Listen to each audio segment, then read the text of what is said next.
All right, folks. Now, I want to say one other thing before I move on from the topic that dominated the first half of the show here. Louis Gohmert said something today that I busted out laughing when I heard it. He was on everybody's favorite news channel, and he said this budget compromise is like the "are you a prostitute" debate. He said establishment Republicans have declared they are, in fact, prostitutes, and now Democrats are just negotiating the price. I love Louis Gohmert. He is hysterical. He is a very entertaining politician. And I think it's hilarious that he would compare this to that, because it's exactly what it is. I mean, it's exactly what I said about just a little bit of poison. Just a little bit of a hooker, Paul Ryan. Just a little bit.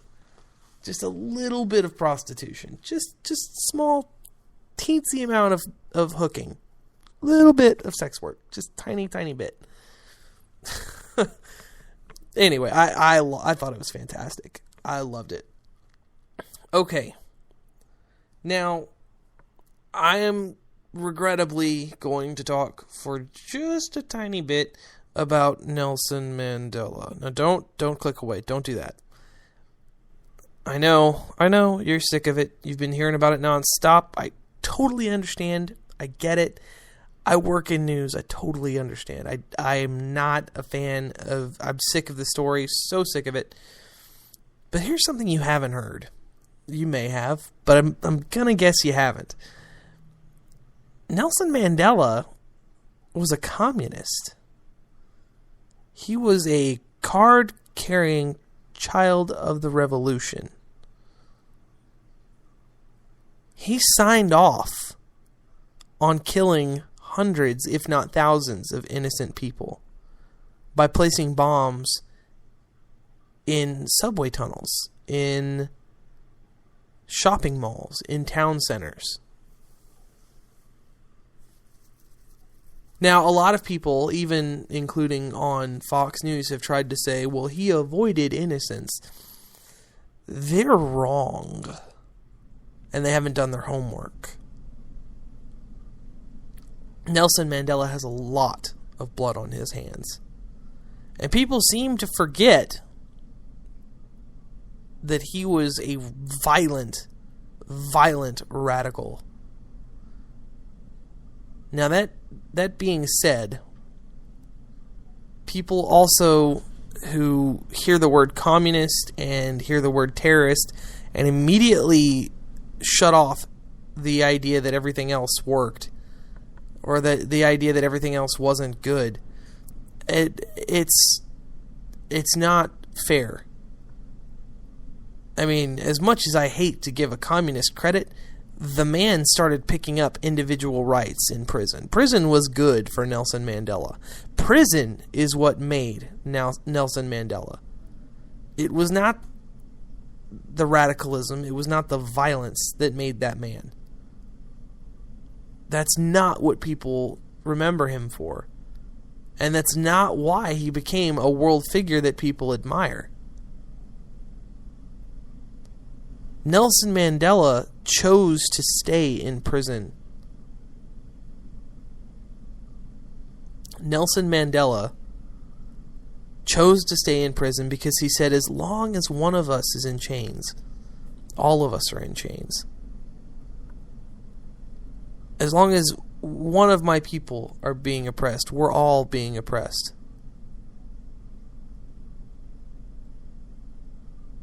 That sort of talk is what made Nelson Mandela famous. That sort of talk is what garnered the reputation he enjoys today. Or enjoyed, I should say. So, you got a lot of people that are coming out and talking about, he was a radical communist and a terrorist, and I can't believe we're making him a role model. Look, yeah, the guy did some stupid crap. Nobody's debating that, and nobody has called him a saint. Now, a lot of people who don't understand jack about history will say that the guy was saintly, that the guy is some sort of world hero. No.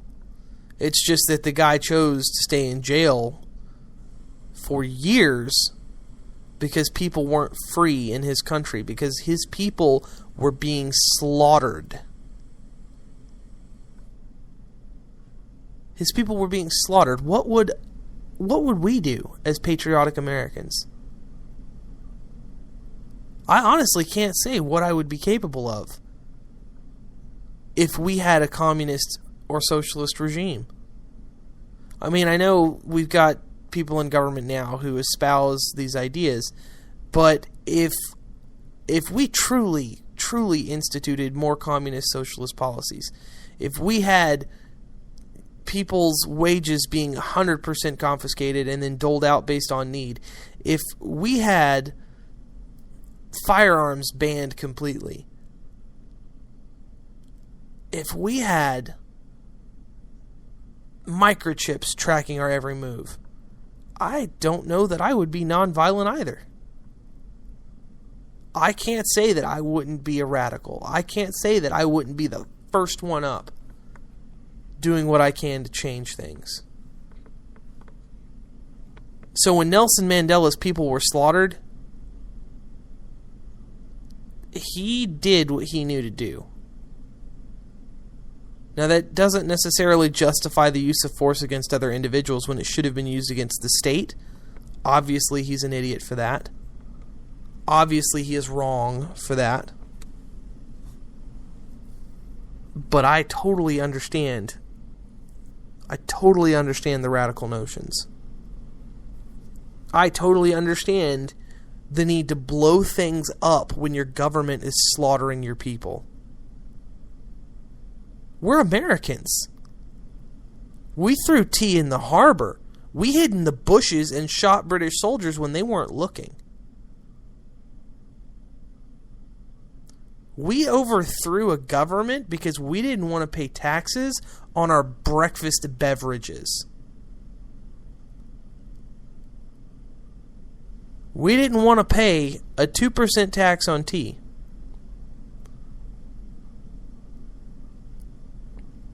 We didn't want to house our soldiers that were there for us. Or, I mean, arguably they were there for the British, but we were British at that time. Could you imagine that today? Could you imagine what Americans would say to each other if we were told that we had to take a soldier in for a holiday? Or that we had to take a soldier in for whatever reason. Or we had to have a couple soldiers come and live in the house. Or stay in the house while they were passing through. Most Americans would say, sure, come on in. Most Americans would be okay with that. Just like they're okay with the taxes on tea. Just like they're okay with the income tax. But we started a war because of these things years ago. Because we didn't have a say in our government. The British really didn't have a say in their government either. It was a monarchy. I mean, people talk about the House of Lords and the House of Commons, but let's be serious. It was still King George that was the enemy, not the legislature. But today, as Americans, we abhor any break. We look down on any act that goes against. We have vilified acts of rebellion. I mean, you hear people say, dissent is patriotic, but that only applies to the people who are dissenting that you agree with. Like in my case, the Tea Party.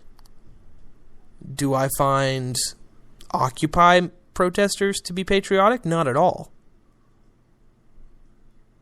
Do I find new Black Panthers to be patriotic? Nope. Not even a little bit.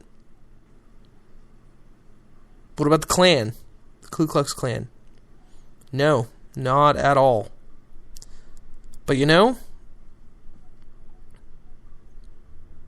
it's something to think about.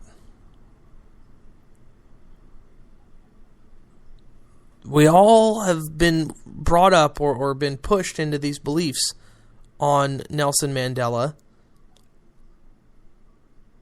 about him being this peaceful civil rights hero because he stood up against the slaughter of his own people. That's a good thing. You should be against the mass slaughter of people. Personally, I don't think that makes someone a hero. Staying in jail, choosing to stay in jail because your people aren't free, that's very Gandhi-esque. It is a brilliant form of nonviolent protest. And that was the point. That was the source of his fame. That was the source of the admiration. It was not the violence. It was certainly not the political policies. He ran South Africa into the ground. But it was the fact that he was willing to sacrifice his freedom for the freedom of others. He was willing to suffer to help his people. That is why Nelson Mandela is famous. That is why Nelson Mandela is looked up to. And people need to understand that. People need to understand the difference. The man is not a saint, and nobody is condoning everything he did. Remember specifically what made him famous. Specifically.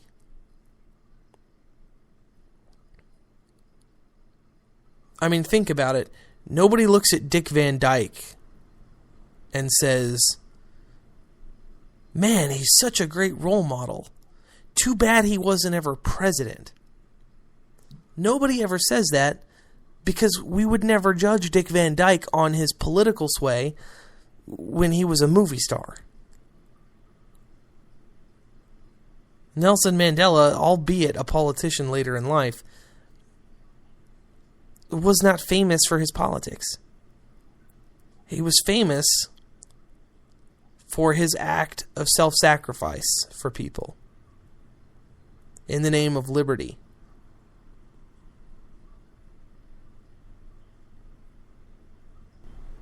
It's important to remember these things. It's important to put a name on it, to put a face on it, to put an asterisk in the books of history.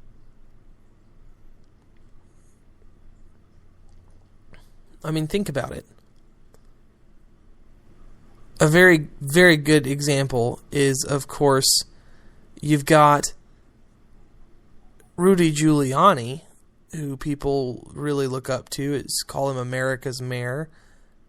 And yet he instituted stuff like stop and frisk, which is a blatant violation of your Fifth Amendment rights.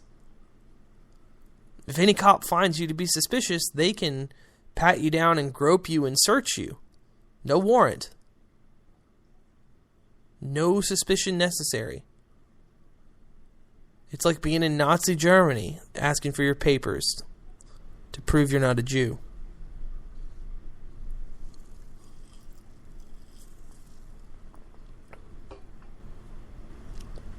And that's the way it is.